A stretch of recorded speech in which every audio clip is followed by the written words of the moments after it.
It's been too long, but welcome back to Notsam Wrestling, the five-time Booker T. What's going on, man? How are you?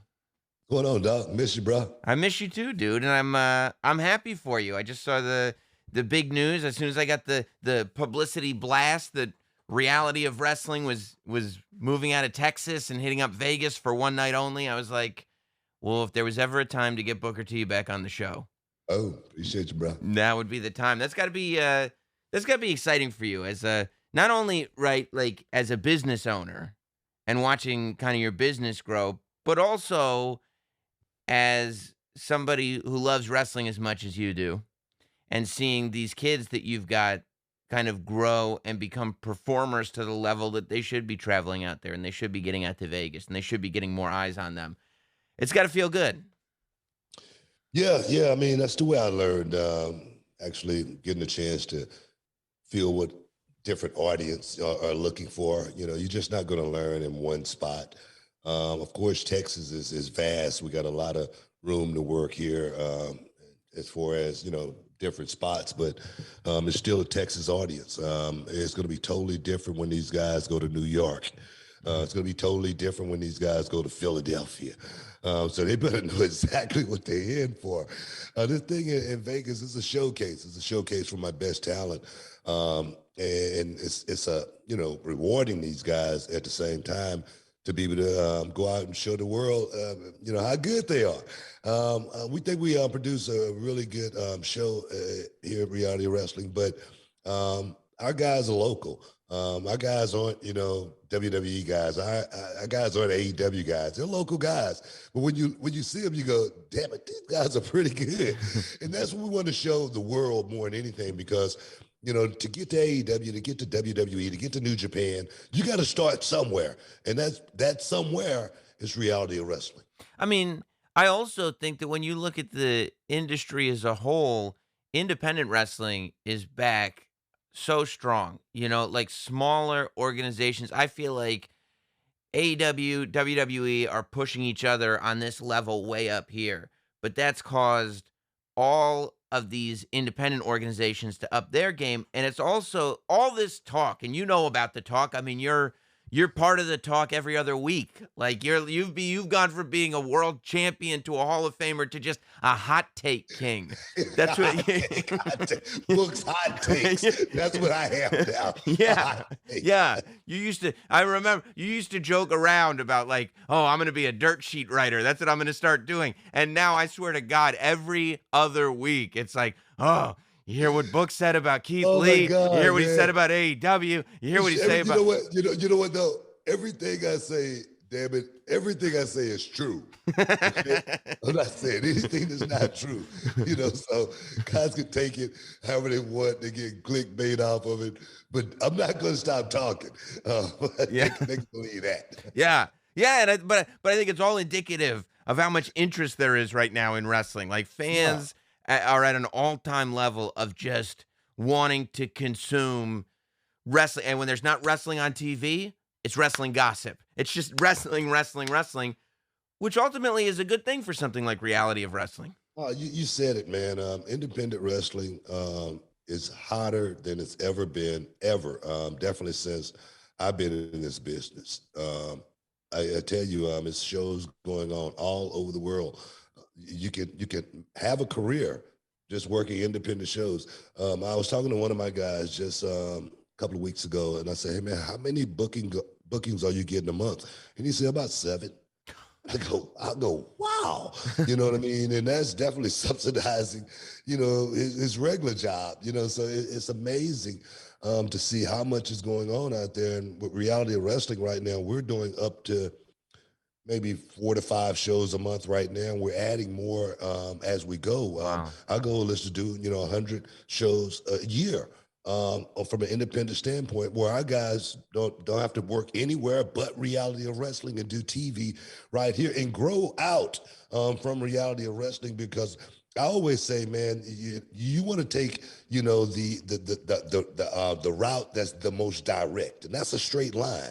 You don't want to have to go over here, over here, over here, and over here if you don't have to. Mhm. Get somewhere, make it your home, like reality of wrestling. Be seen on television, YouTube as well, and hopefully, like myself and my brother, someone made the phone call and say, "Hey, man, we want to sign you guys to a deal."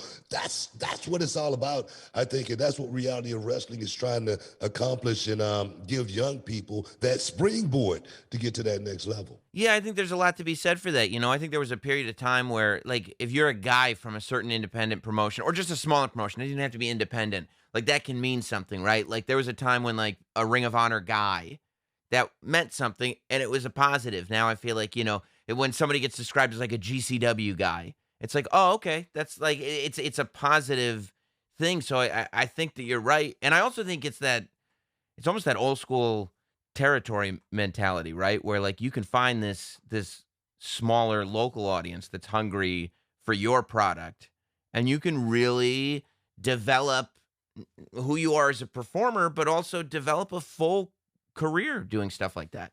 Well, you got to understand. You hit it right on the head. Um, the two guys that were main eventing my show in Vegas one night in Vegas, Will Allday and Cam Cole. Cam Cole had to pull out for other obligations, but these are two guys that were totally fresh to professional wrestling. I'm talking about had no training or anything. They came to to what I call a fantasy camp. It's a 5 hour day, and next thing you know, they join the school, and then next thing you know, they become a part of the crew. Now they're headlining a show in Vegas, and that's what this thing is all about. It's not about guys that's been there and done that. It's about creating your brand new stories. I'm talking about going on a journey that, whether you make it to the big time or not, you still going to go on a hell of a journey. And the memories you're going to take away from this is going to be lifelong memories. So we're trying to create from so many different perspectives here at Reality of Wrestling. And there's so many young guys out there that that's not going to make it to WWE. That's not going to make it to AEW. Let's just be quite honest about this thing. Somebody might take that and make it a hot take. But they could still be a part of something that's real with reality of wrestling. And they say, man, maybe this is all I ever needed. Maybe that just wasn't for me. And if you be real with yourself like that, man, you can actually live a awesome, awesome dream as a part of this crew. Seriously. Yeah, and I think there are guys I talk to now that are like, "No, we figured out a way to do this without needing to be in one of the big organizations. If a big organization comes calling, cool, but if not, we figured out a way to make this I mean, the industry is so healthy right now, we figured out a way to make it work without needing that." So if you have somebody, right, that's working with you, and because you probably know pretty quick whether they're gonna end up in a WWE or an AEW or New Japan or something like that, or they're just not. Is that something that you'll tell them, or do you let them kind of figure that out on their own? Well, I don't sell dreams Mm, in reality of wrestling or anything like that. I give to my students raw from the heart, and I tell them from the beginning, you got to know how good you are. You can't lie to yourself. You know if you're better than Roman Reigns. You know if you look better than him. You know if you look better than Roman Reigns. yeah. You know if you're a better worker. Okay, come on. You know if you're a better talker, and if you could convince yourself to believe that you're better when you're not, you're fooling yourself. So we try to sell no dreams and tell it to these guys straight. And just like, say, for instance, a guy coming to my school and his body is not up to par. Mhm. It doesn't look like he's been working out or anything. And I'll let him know, do you think you're going to get to the next level looking like that? I say, come on. I can only be honest with you. I'm not saying you got to be a bodybuilder or anything like that, but you got to be in shape. And when someone look at you, they got to know it. It's just like, say, for instance, Kevin Owens. He doesn't look like a bodybuilder, but I know this guy's in shape, and he can go 60 minutes Mhm. if he had to, and give you an awesome, awesome show. So you got to know how good you are when you're doing this. So it's straight raw but look at it like this also. Sometimes you look at a guy and you think he may not have it, and he totally convince you. He totally persuade you, and he may not look the best, but his mind is so much more vast than most. That guy might have a chance at making it like a Mick Foley. Mhm. You know what I mean? So you got to be able to have an open mind and be able to, see exactly what you can get out of a person, because sometimes they may not be the most athletic, but they may have something that intangible that the next guy don't have. It is unbelievable when you bring up somebody like Kevin Owens, because somebody who's that good at talking, but is also as sneaky athletic as he is, I still think people don't realize how athletic. I mean, just, the other week on Raw, that ladder match that they went 40 minutes or whatever they did to end that show, and it was just boom, hit, hit, hit, hit, and it's almost like there's a degree, I think, to which people take that for granted. I think the athleticism has been brought up so much in wrestling over the course of the last like 15 years that people just take for granted the pace at which you can go and the amount of bumps you can take in a short period of time. And it's like, if you put that in a vacuum and just look at it for what it is, it's a freak show, man. It's insane. Nah, man, I watched Kevin Owens take that bump onto the ladder, man, and ladder just, crumbled. And there's no way you can, not do that. Throwing caution to the wind. He didn't throw caution to the wind as much as he did when he was back in his ROH days, of course. But guy's been out there now for close to 20 years. But he's still one of the best in the business from an athleticism perspective, athletic perspective. Let me say that. And I tell you, that's why I say you can't judge a book by its cover. One of my first students, a guy by the name of Gustavo Mendoza, he couldn't even do a front roll, a side roll, left roll, right roll. He couldn't even do it. And I tried my best to convince him, not to join the school. I say, man, you don't want to do this. I said, you're just going to get yourself hurt. And he said, man, I've been wanting to do this since I was a kid. That's all I wanted to do. Gustavo Mendoza became the reality wrestling champion, and he held the championship for a year. Nobody could beat his mind. That's how good he was. And one day he goes, Book, but this is what impressed me most about Gustavo. He said, Book, I think we need to elevate somebody else, and we need to put the title on this guy. This is one of my students talking to me about taking the title off himself and putting it on. That right there is what we teach at Reality Wrestling. That's the sign of a great wrestler right there. Yeah, that kind of understands the storytelling and the fact that, it's not just about you. The whole thing has to come up with you once you've held that title for a year. That is amazing though. Because you have to teach not only based on what you've done right, but what you've done wrong, right? Were you good when you were younger about knowing, okay, I'm not quite ready for that yet, but my time will come? Or did you think you were ready for the world title as soon as you walked in the door? No, I never thought. You know what? On the independent level, I thought I was ready for the world title. I mean, the independent world title at Texas All Pro. Mhm. I thought, yeah, Texas All Pro. I'm ready. I'm ready to go right now. Um, um, just because I was better than all of the guys on the card. Yeah. Even though I wasn't that good, I was still better than those guys. So Yeah. and then when I got to Dallas, my brother and I, having the experience, man, we knew we was ready for the tag team championship after a while. Not when we first got in the door. We had to build our following. The fans got behind us, and we was like, bro, where are the championships? They finally gave us the titles. And WCW, the same thing. I never thought about winning the World Heavyweight Championship, but I did think about the Tag Team Championship. But I knew things had to be in place, like a Sherry Martel, before something like that happened. Slipping on a banana peel, winning the television championship because somebody didn't, bring their ring gear. That's how that happened. I wasn't supposed to be the television champion. Rick Martel forgot his gear. Book, we need to take the title off Disco. Boom, they put it on me. Next thing you know, I do very well with it. And then it started, a fire where people was looking at me and saying, man, well, maybe Booker T can be the heavyweight champion. But I never thought that way. I just want to be the best wrestler in the locker room. If you think that way right there, everything just comes along with it.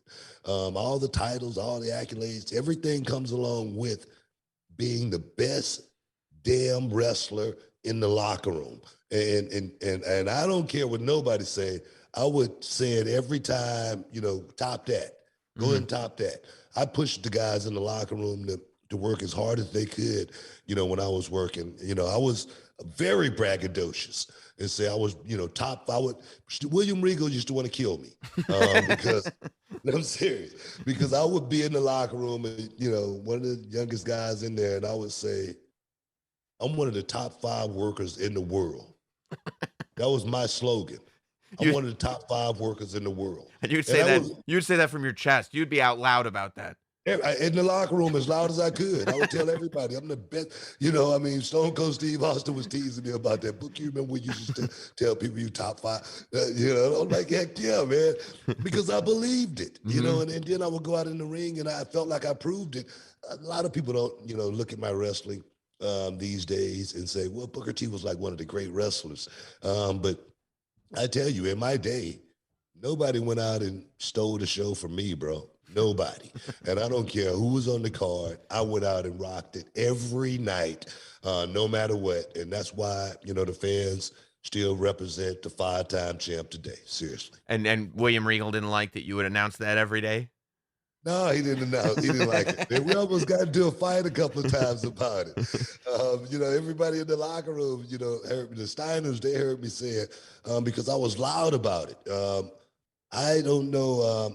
I tell guys, there again, you got to know how good you are. For me, and watching wrestling and watching guys do it, I studied the best.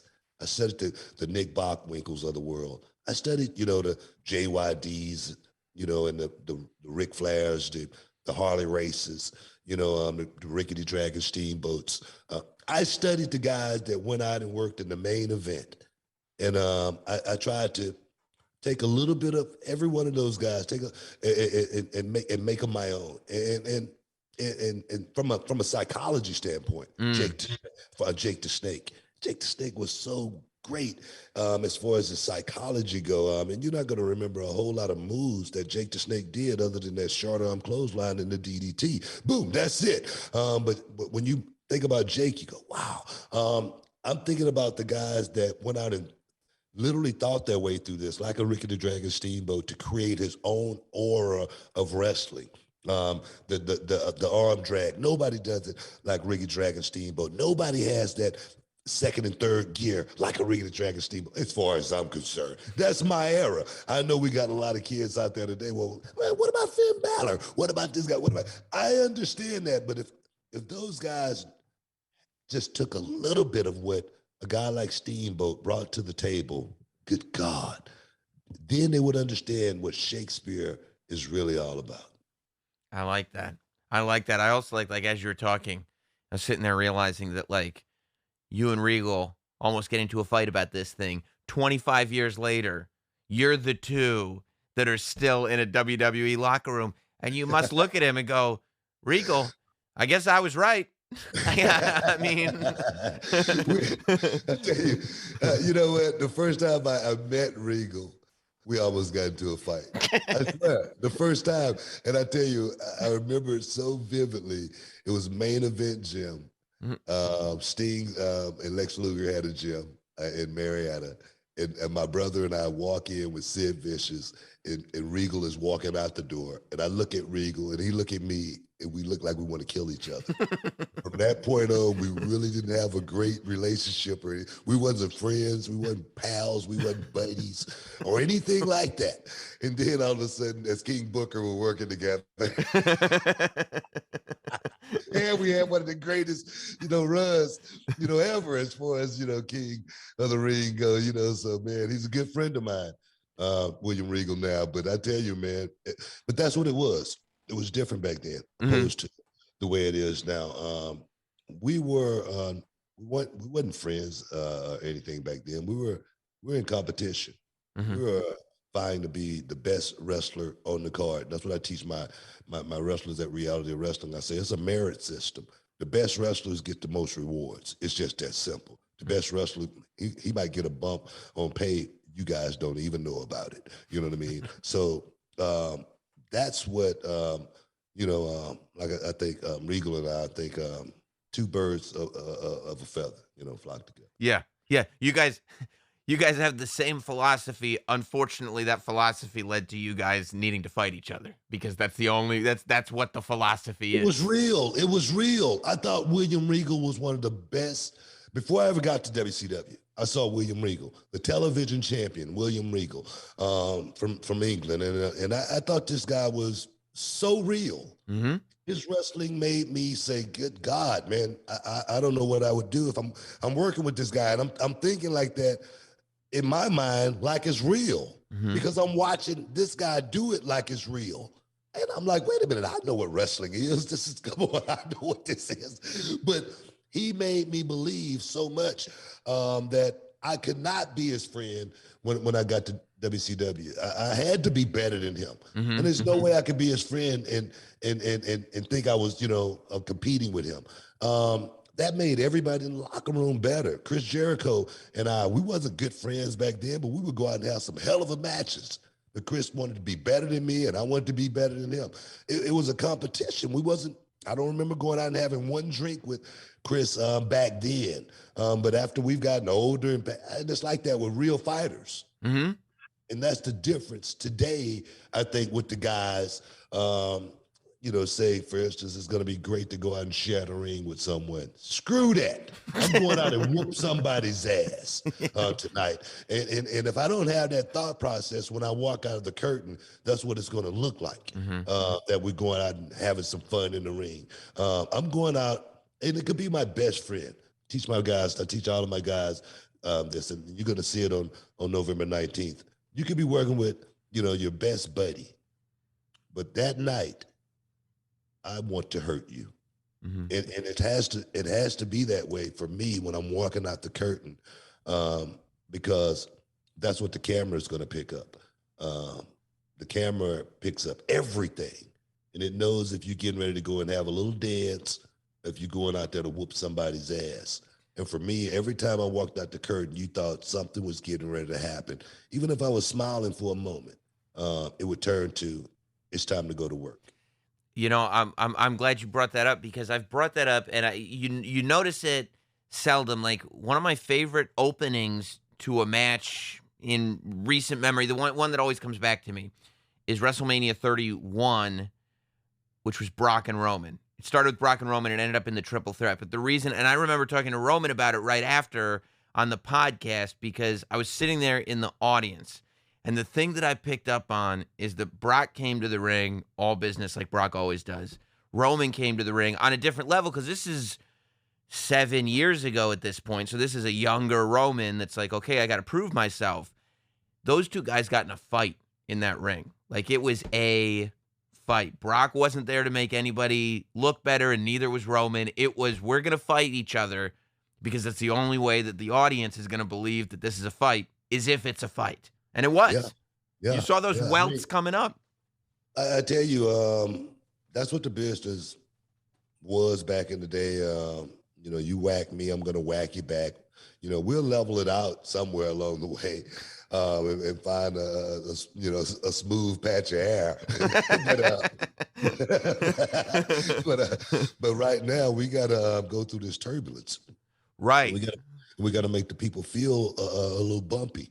And I was on a flight like that just last week, and trust me, I was scared as hell. And that's what I'm serious. And that's what those guys brought to the table: realism. The one that sticks out in my mind was Brock and Cena. Yes. It was real. It was real as it possibly could be, from a to a certain degree, and that's what wrestling has always been for me. And I talk about it these days. And I made a quote just last week. I was talking about Keith Lee, and I said, you know, the company gonna have to trust him. To actually put him in that position to be the guy. And the reason I say that, because I'm speaking from experience. I'm speaking from being in that same position as he's in right now. But I said at the end of that, my quote was, Keith Lee is going to have to make them a believer. And that's what I think a guy like Keith Lee needs more than anything, to be told, hey, man, go out there and do this. Because I always refer back to young people and being a young person once upon a time myself. Um, I know all I needed sometime was a pat on the back and to be told, man, you could do this, and I know I would have did it. Mhm. Yeah, that is the thing. You look at Keith Lee, and clearly, if he's beating somebody up for real, you're like, "That's a guy that can beat somebody up for real." Like, that's Yeah. and yeah, I think you're starting to see that more, right? When Keith Lee comes out now and he's doing the Bearcat stuff, like, the more aggressive side. You actually get a slightly less athletic side and a far more aggressive side, and it becomes this thing where I don't want that guy to smash my face in. Well, you got to know how to go out and keep yourself over. Mhm. And sometimes, a guy like a Keith Lee who is so, athletic, and can go out there and do so many, you know, things, and being such a big guy, he can get caught up in the moment. But he could be working with the guy that he shouldn't be doing that with. And I think Mm. that's the problem that Keith Lee has had, in my opinion. But the Bearcat coming out of him and him going out and just beating guys like he should, but still knowing how to add his athleticism when need be. If I was working with him, man, Keith Lee would be a monster, baby. He'd Mhm. be a monster, and I think he's definitely on his way. Do you talk to him? Because that was one of your hot takes. That was one of the Booker T hot takes. That was the Keith Lee hot take. Do you when something like that ends up spreading across the internet, do you reach out to a guy like that and go, "Here's the clarification. Here's what I was saying," or do you No, just? no, no, no. If those guys call me, Mhm. I'll let them know exactly what I was saying. And this is not the first time I've had a hot take. You know, You made a and business out of it. but if you hear me say something, it's always going to be constructive criticism, and it's always going to be from a perspective to where I'm giving you a message here. I'm giving you a message, and I'm not going to go out and bury you like a lot of people would. Mhm. I'm saying something, like I say, from a constructive criticism perspective, so you can come to me and say, "Book, what are you talking about?" Well, make me understand what you was talking about, and I'll tell them exactly what I'm talking about. And trust me, it will benefit them 100% and make them so much better than the internet chatter that people telling them, do this and do that. I know I can help. I Mhm. know I can, without any shadow of a doubt.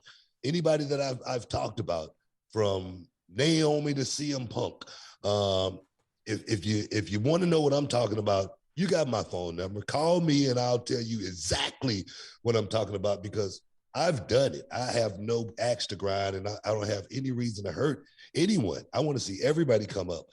That's why I have a wrestling school and had one for the last 17 years. That's a labor of love. Man, I could have been on the beach. I could have been in Turks and Caicos spending some money. But I do that because I love it. And every guy that I talk about, is because I want to see them do better, man. I want to see them make it to that next level, just like I did. And it's an awesome, awesome feeling when you get there. From a perspective of building new superstars and what's coming up next and everything, what do you think about the changes that WWE has made to NXT? The whole facelift and what appears like when you watch the show, what appears to be an entirely different philosophy as to what that show and what that brand is going to be about. What have you thought of it over the last month or so? Man, if you listen to the internet, you might lose your mind. Say, man, they close up shop and shut it down. But I say this. This is something I've said since day one. All right. And I haven't, moved on my stance on this not one time. I said, this is what NXT should have been and stayed from the beginning, because it is a forum league. It is about grooming those guys to get to the next level.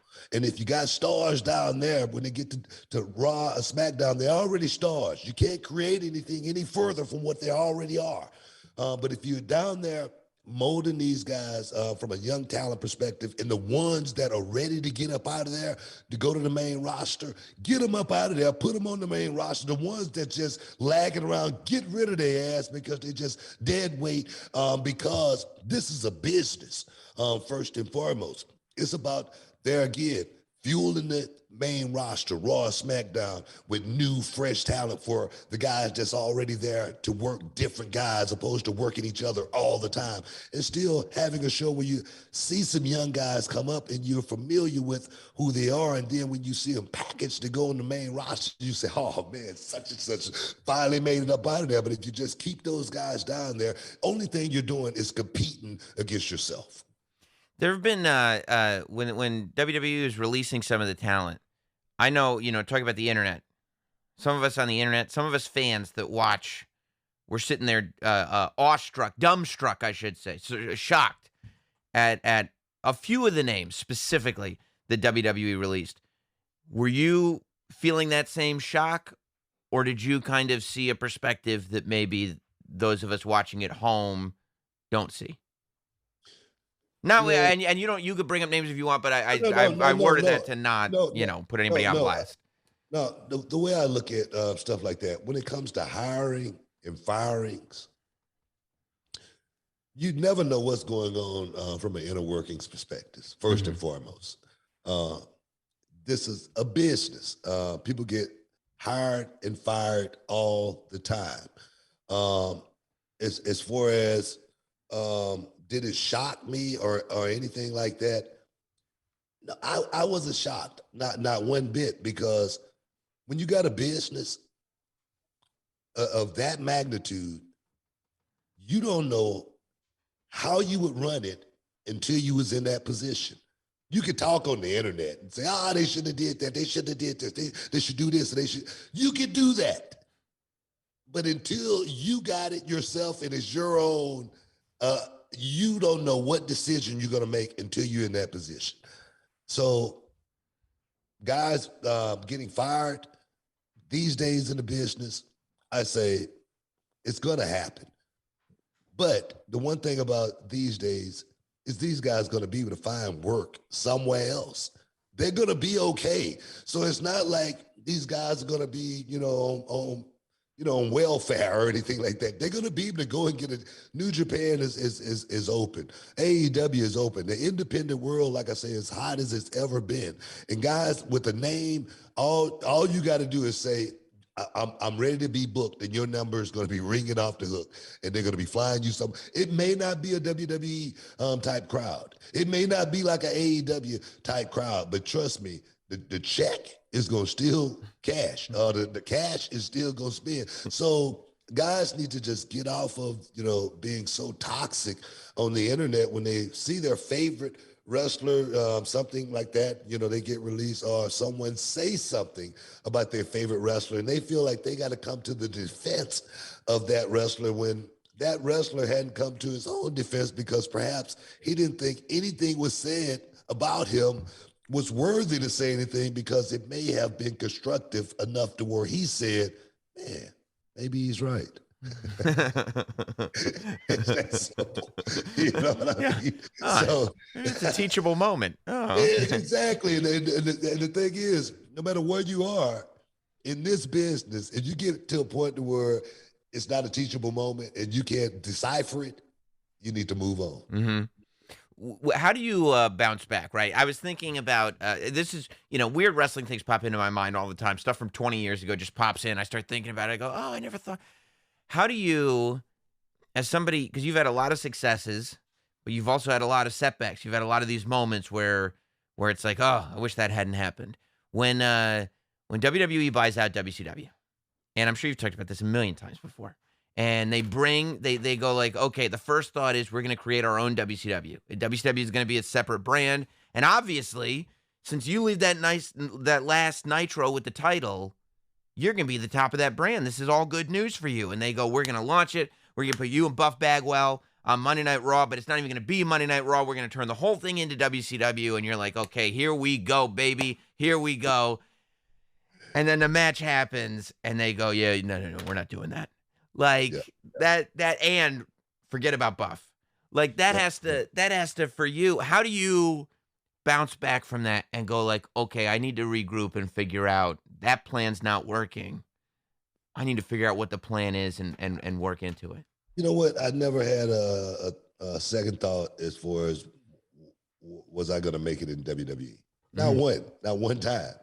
I remember when WCW was closing the night that they came in with the trucks and everything, and WWE had, pretty much took over everything, and it was a sad night for a lot of guys. And I remember one of the guys, I'm not going to say his name, but he came up to me. He goes, "Look, man, this is it. The last night, man. It's WCW is over, bro."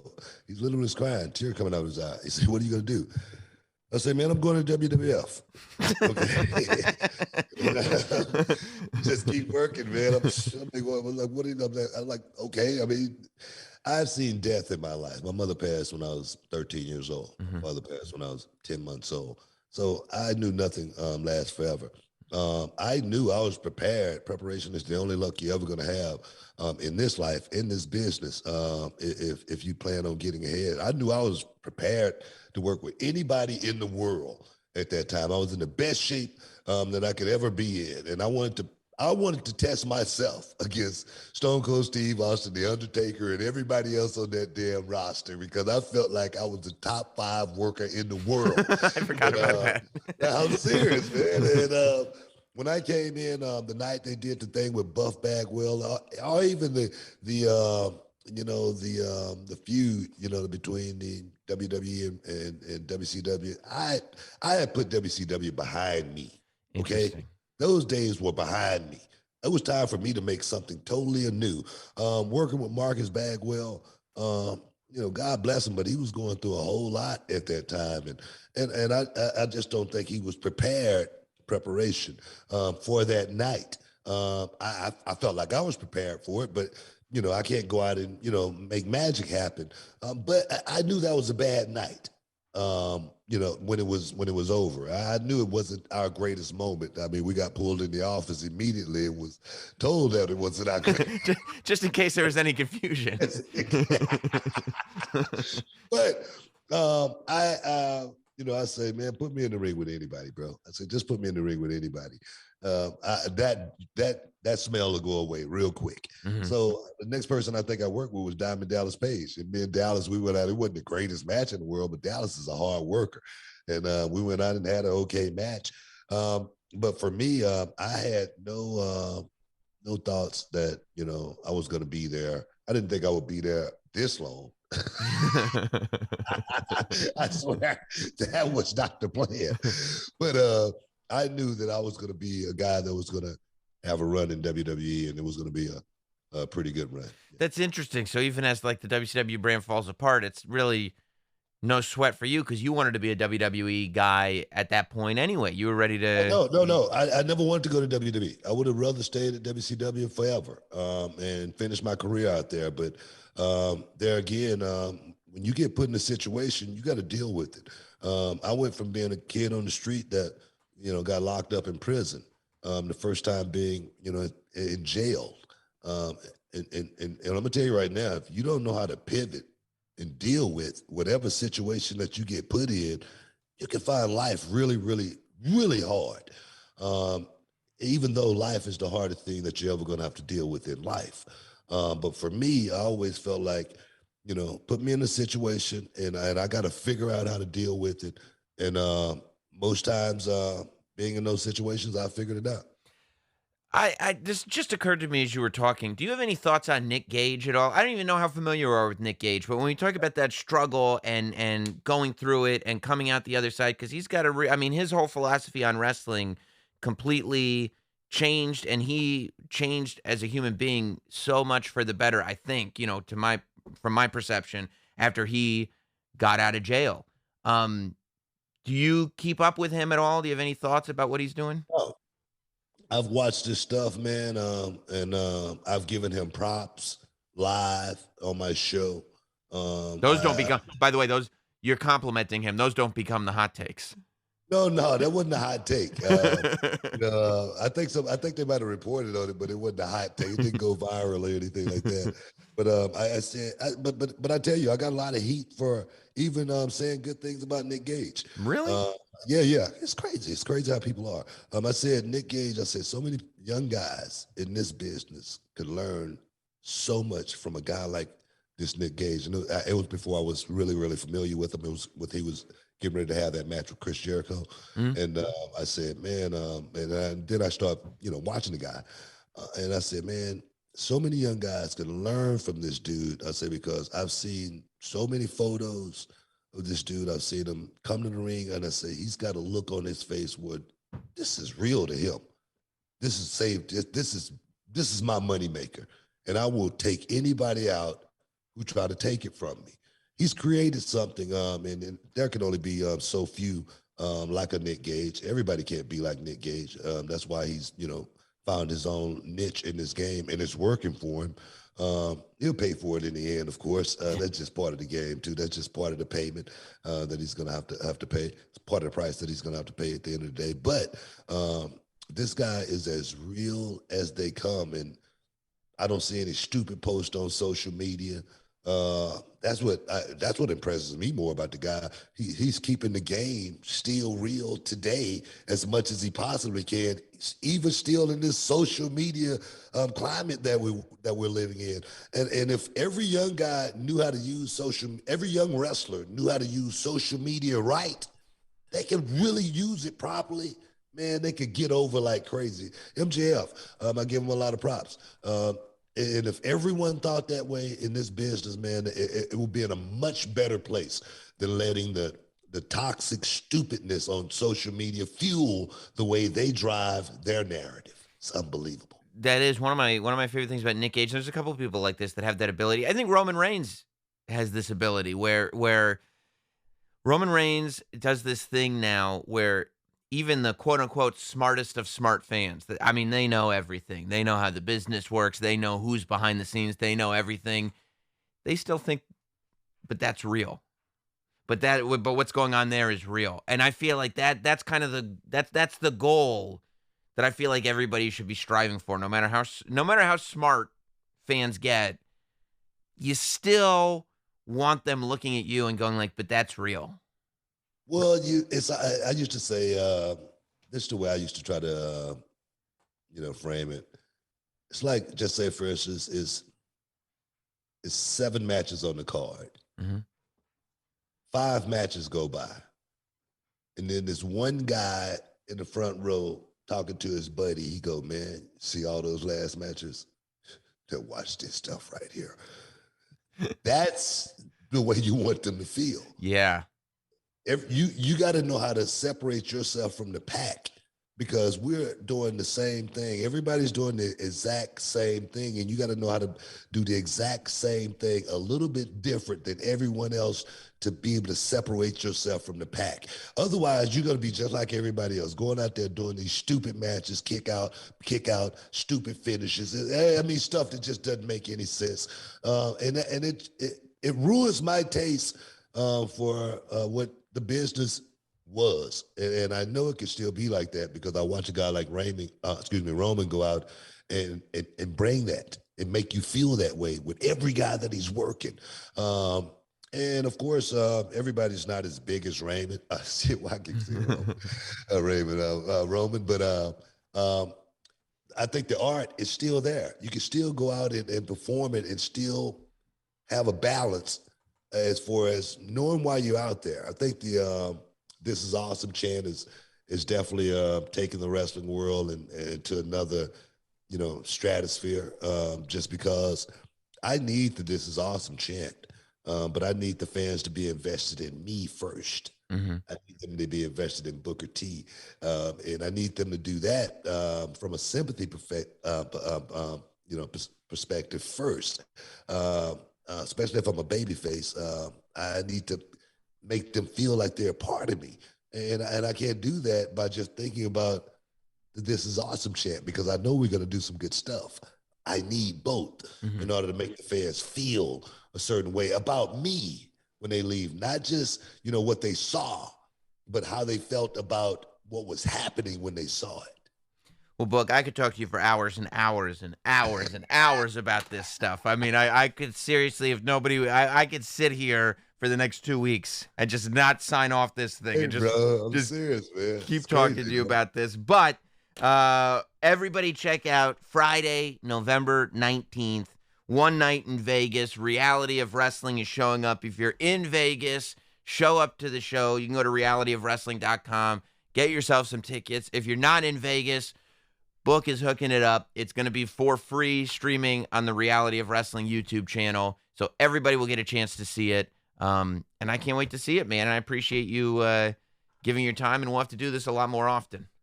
No doubt, man. Like I said, I miss you, bro. Definitely got to do this more often. And anytime you want me on, bro, just give me a shout. I appreciate that. Thank you, man.